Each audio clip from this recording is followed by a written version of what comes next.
I am Dr. B.K. Soni, Professor Physics, Government Bilasa Girls PG College, Bilaspur, Chhattisgarh. Today, the topic of discussion is thick lens and its focal length.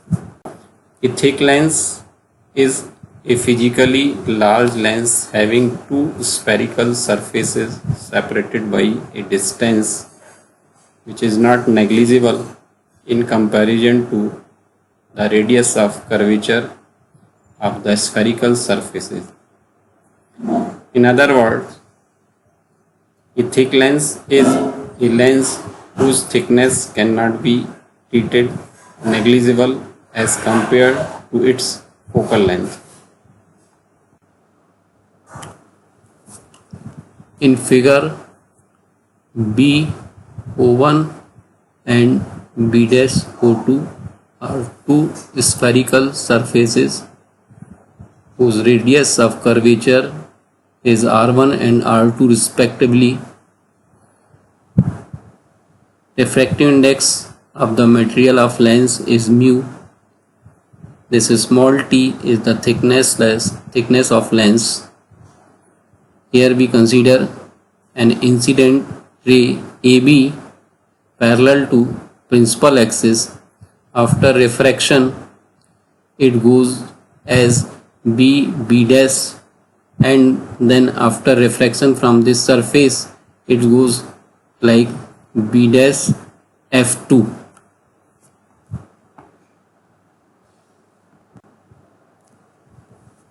After producing F2 B dash and AB, they meet at A2. This A2 and H2 is the second principal plane. H2 is the second principal point. Is A1 H1 is first principal plane and H1 is first principal point.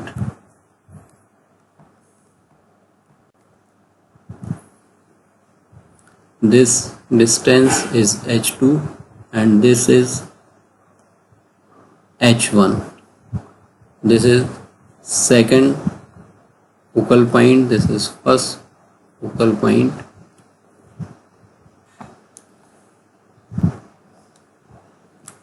So please observe the figure.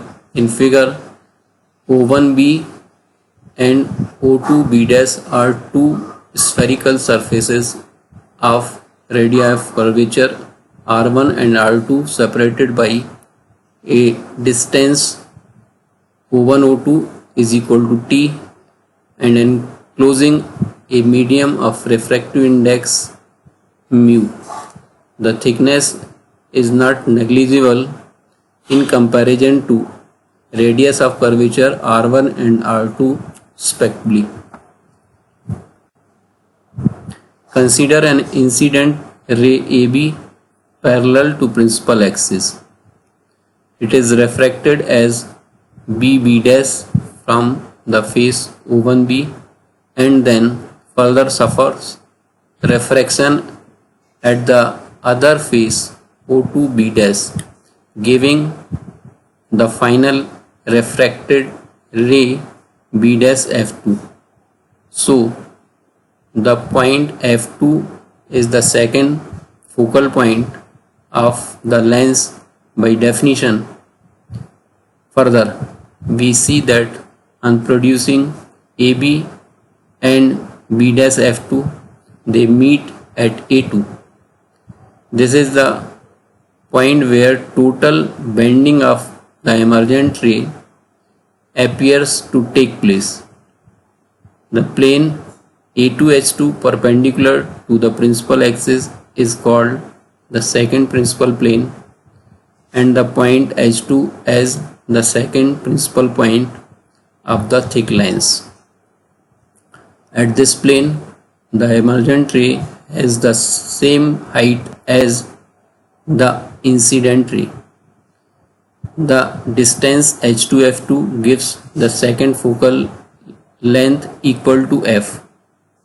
Similarly, if the ray is taken to travel from the right to left, which is shown in the figure, we can locate the positions of the first principal plane A1 H1 and the first focal point F1.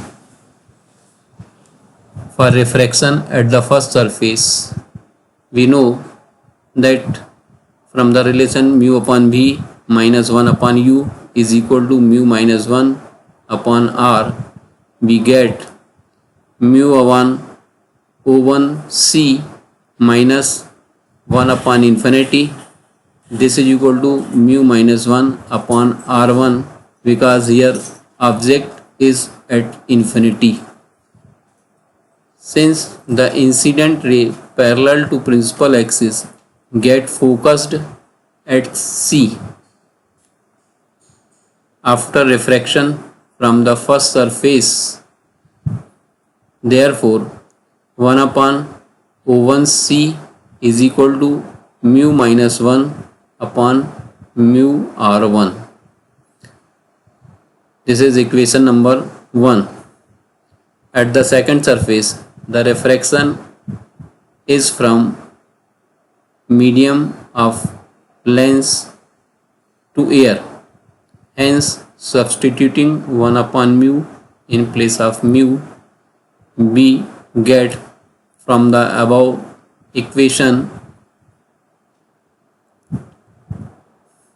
1 upon mu upon O2F2 minus 1 upon O2C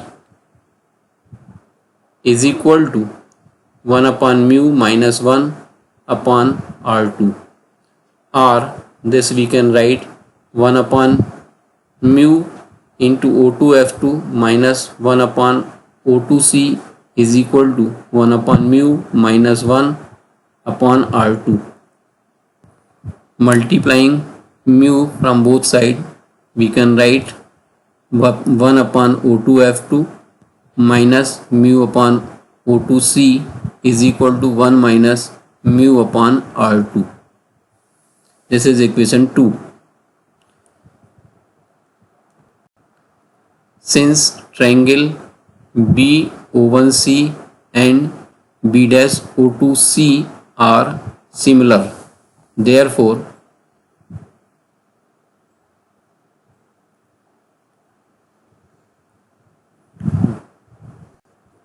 we can write BO1 upon B'O2 is equal to O1C upon O2C. This we can write H1 upon H2 is equal to O1C upon O2C. This is equation number 3. Here H1 is equal to BO1 and H2 is equal to B'O2 from the figure. Similarly, the triangle A2H2, F2 and B'O2F2. From the triangle A2H2, F2 and B'O2F2, we can write A2H2 upon B'O2 is equal to H2F2 upon O2F2. All this we can write H1 upon H2 is equal to F upon O2F2 because A2H2 is equal to H1 and B'O2 is equal to H2 and H2F2 is equal to F. This is equation number 4. And we can write from the figure O2C is equal to O1C minus O1O2. This is equal to O1C minus T because O1O2 is equal to T. This is equation number 5.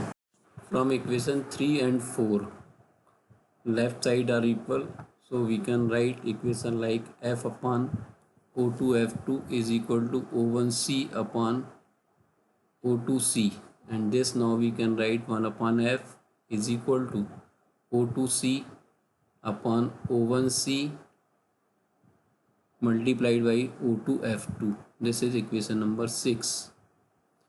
Putting the value of 1 upon O2F2 from equation 2 in equation 6. So we can write 1 upon F is equal to O2C upon O1C,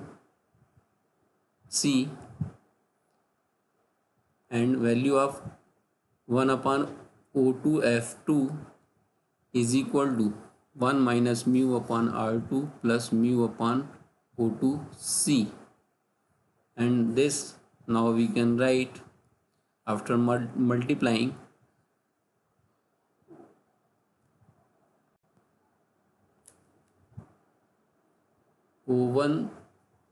O2C upon O1C multiplied by mu upon O2C.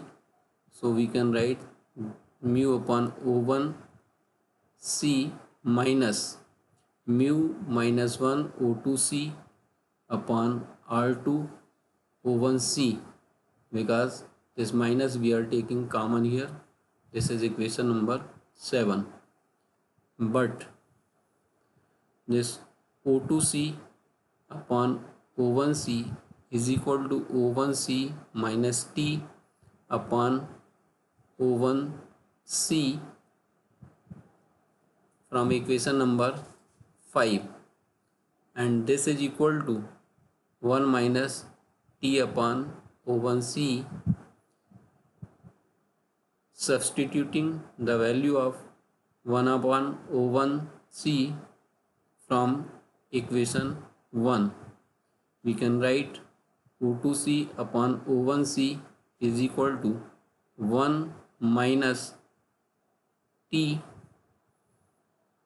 mu minus 1 upon mu R1, because this is the value of 1 upon O1C.